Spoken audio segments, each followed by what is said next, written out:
What's going on, everybody? Dr. from Average Gamer Guys back yet again into an Apex Legends video for you today, mixing it up a little bit. We had to jump in. We had to talk about Apex Solo Mode that kicked off yesterday, running here for 2 weeks. So I think until the 27th. So we've got it for 2 full weeks. We've got a whole bunch of different stuff going on. So I'm just going to basic cover a lot of the things going on, show a little bit of gameplay. Not a great game by any means, but just show off the new area just a little bit, and we'll jump into this. So first and foremost, welcome to the channel if you're new. Links for everything in the description below. Subscribe if you enjoyed. Probably some more Apex Legends content here coming up pretty soon. We do play this game just a massive ton. So let's talk about this. So we've got new event challenges. If you played during the last event, everything is pretty familiar with you and with it. So it's, I think, 5 total or 6 total different challenges. You've got each individual challenge, or for the majority of them, they actually tier up after a couple of, once you complete the first one, you'll get an additional tier. So there are some additional rewards. In addition to that, they've kind of redone the UI, you can see, for the daily and the weekly challenges. So they've just kind of put in there the time frames when you're going to see them, when they're going to unlock, and so on and so forth. Again, you've got all the new Iron Crown event challenges. Again, you've got really from this going up probably a day or a week and like 5 or 6 days left for the event, depending on when you decide to jump in. It was an update, like 3.5 gigs.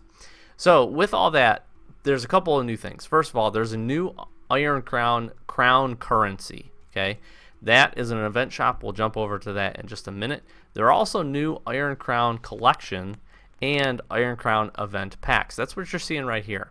There's 24 total different items. You can see that each pack contains a 50% chance to get either epic or a legendary, which is a pretty good chance if you ask me. In addition to that, you get some crown currency that you can then spend in the event store. Here's the interesting thing. Iron Crown event packs, they're epic. They cost 700 coins. Apex coins. If you're not familiar, and in addition to that, there is no like bundle discount for buying all 10 at once. So here's how the Iron Crown collection event works. They've got limited time cosmetics. They're not going to come back. 24 in total. You won't get any dupes.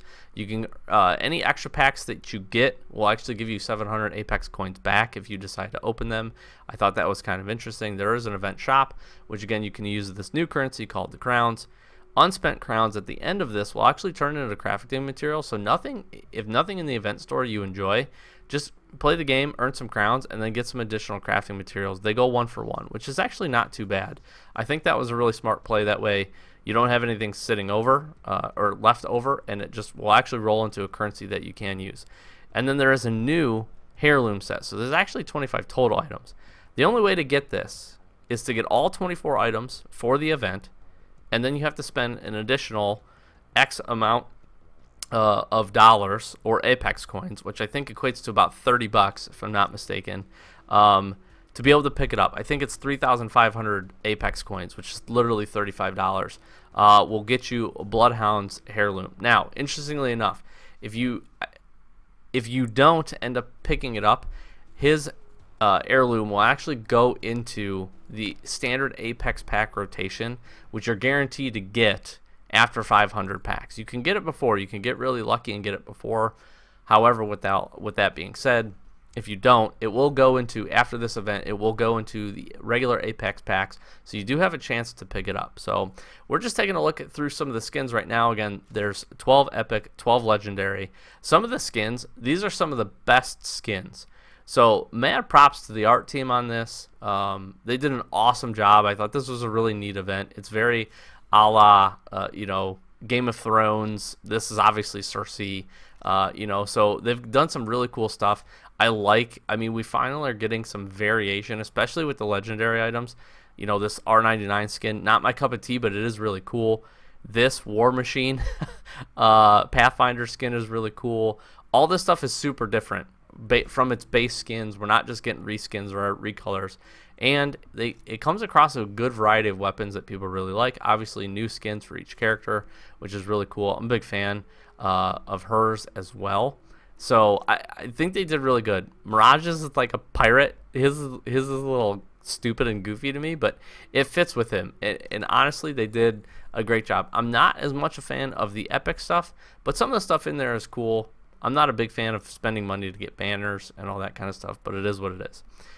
So here's the Event Crown shop. Again, you will earn crowns from doing those challenges, so you can earn a lot of this stuff just by playing the game. Now, I don't know. Here's what I don't know at this moment. I don't know if you're going to be able to earn enough, for instance, to get this. This is 360 crowns. I could tell you the first 2 challenges that I did today gave me 15 apiece, so that was 30. So we're going to need some pretty significant crowns to be able to pick up just about anything. You'll be able to pick up the longbow weapon skin if you're really excited about that. So that is the event shop. That should not change from my understanding. That's really what's going to roll through the rest of this event. And again, you can utilize the crowns that you're picking up from your challenges, as well as if you do decide to pick up any packs, you will get crowns inside of those. So here's the interesting thing. I just have to run this. I'm in the US. 1,000 coins is $10. So it's essentially $1 per 100 coins. I'm sorry. This is the one thing, like, so negative, so negatively received. Not only was the patch notes filled with this, but the Twitter comments were filled, that this was just an insane money grab to get people to be able to purchase these packs and to pick up some of these. Now, you are going to get 2 free packs right there from those 2 challenges. They are definitely long-range challenges. 20 daily objectives and 25,000 damage is quite a bit, but you can play any game mode for that. I think probably one of the only difficult challenges that you'll have, at least up front, will be to get a top 5. The rest of them seem relatively reasonable. After you do the top 5 challenge in solos, I'm sorry, I meant to say that in solos, then it actually changes to top 5 25 times in any game mode. So that actually links up. If you've got a good squad, you'll be able to knock that out. So I'm just sorry. Apex, just Respawn, terrible decision to make the packs that expensive. If they were a little bit more, if they were 200 coins a piece or something like that, that would have been more than reasonable. 250 coins, you know, at a minimum, totally fine. 700 though, $7 per pack, and you've got to open essentially 22 of them to be able to get everything out of them. No thanks. I think that's just ridiculous. You can, hopefully you get lucky with the 2 packs you get, grab an epic that you're really looking for. Otherwise, if you're not looking to spend any money, this is probably not the event for you, unfortunately. Again, I don't know what the crown rewards are going to be. So you may end up being able to get that epic skin if you complete all the challenges. That's what I'm at least hoping. I'm hoping at least they're going to be able to give that to people. But I'm holding my breath at this point. So, and I'm not sure if that's been released yet as of this recording. I'm sure here shortly some people will really grind the game and be able to figure it out. But it is what it is. So I'm jumping into a solos match. I took out the UI and the look at the beginning. It really is very clean. It's the same thing. You're going to be able to do your character select as normal, and this time it's just you. Don't sit still in solos. It will get you killed. In addition to that, what I think is interesting, you saw just a couple of seconds ago, in solos, they actually are going to tell you where the first ring is, and it is extremely, well, it's much smaller than the original ring or the normal ring that you're used to in a different game mode in regular Apex. So that's something to note. In addition to that, I think it's important that you do see it at the beginning. You're going to get a pretty short time frame. They really do try to push people into that ring, into fights. Now, with that being said, it's still the same tick damage as far as I understand for the rings. It's just that first one's much smaller, and then it escalates much faster after that point, which I think is an important thing to understand. So if you jump into solos, you know, you really have to understand where exactly you're going to be and where you want to go and where the ring is, because you're not going to have much time from the point when you land, maybe get in a fight or two if somebody ends up landing with you, and that's it. Then you need to start moving, especially if you land pretty far from the circle. So just keep that in mind. That's definitely a different play style. I will tell you this. I am mixed right now on solos. I'm excited that we're trying out another game mode. I hope it's well received, but I hope it gets good quality feedback. What I will tell you is it's a totally different play style for this game that if you've been playing it like me really since release, you need to get adjusted to it, right? And I'm used to playing PUBG and some of those other games, but ever since this game has come out, it's always been team focused. It's always been, revolving around that. So I think that's really important to note and really important to understand. It is definitely a different play style from what basically everybody that played this game is used to. I will tell you already, I played probably about 15 or 20 solo matches, already ran into a lot of campers. I was able to pick up my top 5, which was pretty nice, but I had, I think, maybe 4 kills in that game. So definitely one-on-one fight skills, very, very important.